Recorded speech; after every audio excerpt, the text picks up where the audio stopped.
and for the international order that we have worked for generations to build.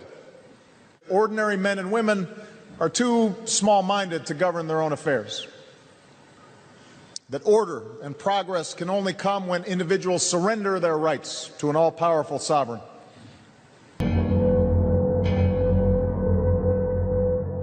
I have two words for you: predator drones. You will never see it coming.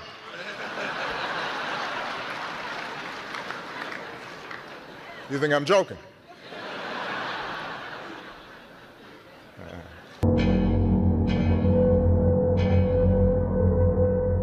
Where? Hey, how are you? I want to thank. Christian God is the one and only true living God, the creator of heaven and the universe. Jesus Christ is God. Jesus Christ is God. Jesus Christ is the Son of God. Jesus Christ is the Son of God. I agree. You are anti-Christ because you said Israel is God.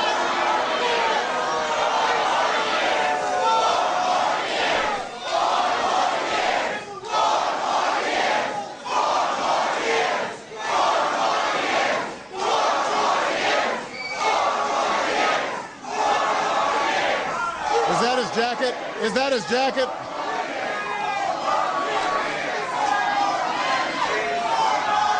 Is that his jacket?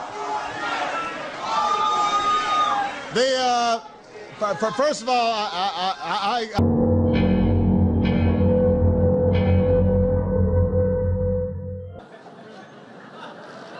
it gets worse. Just this week, Michelle Bachmann actually predicted that I would bring about the biblical end of days. Now that's a legacy.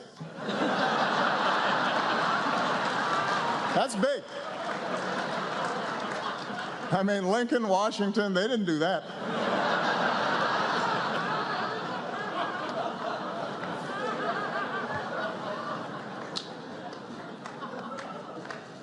But, you know, I just have to put this stuff aside. I've got to stay focused on my job.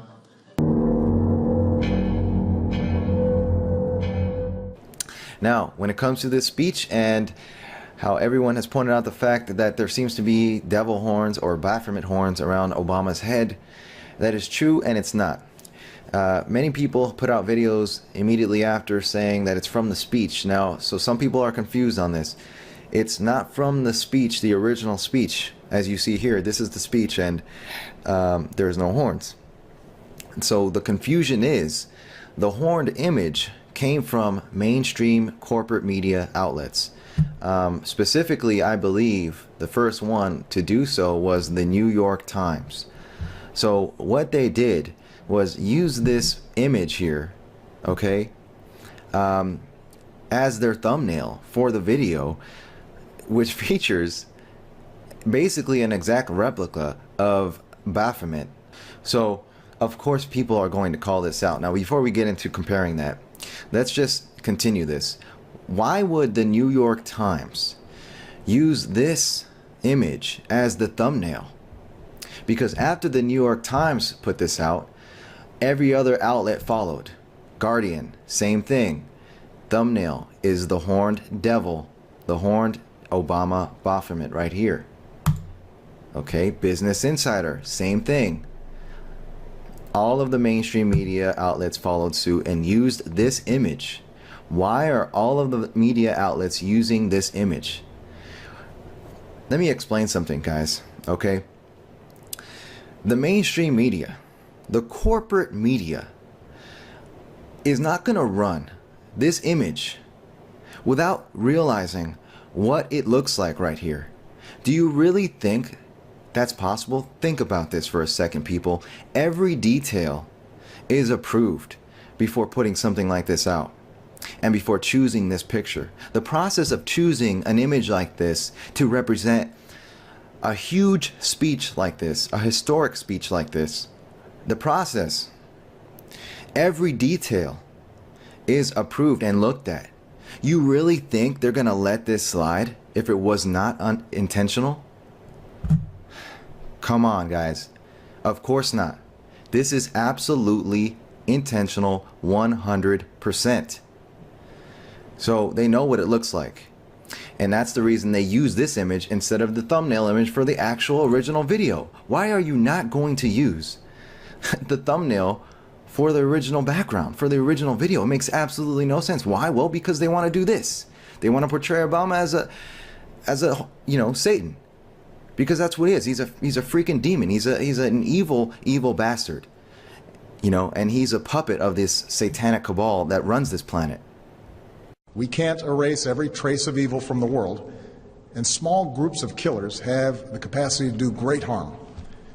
That was the case before 9/11, and that remains true today.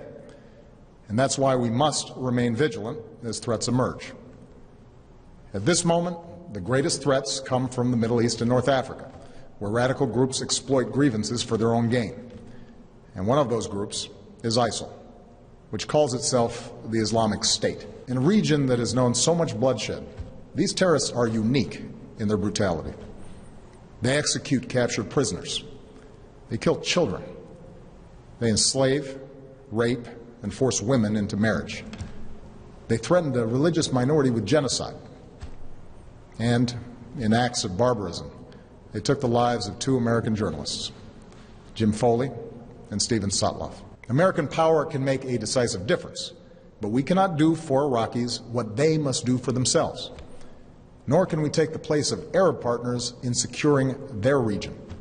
And that's why I've insisted that additional U.S. action depended upon Iraqis forming an inclusive government, which they have now done in recent days. So tonight, with a new Iraqi government in place, and following consultations with allies abroad and Congress at home, I can announce that America will lead a broad coalition to roll back this terrorist threat. ISIL is a terrorist organization, pure and simple, and it has no vision other than the slaughter of all who stand in its way. Our objective is clear.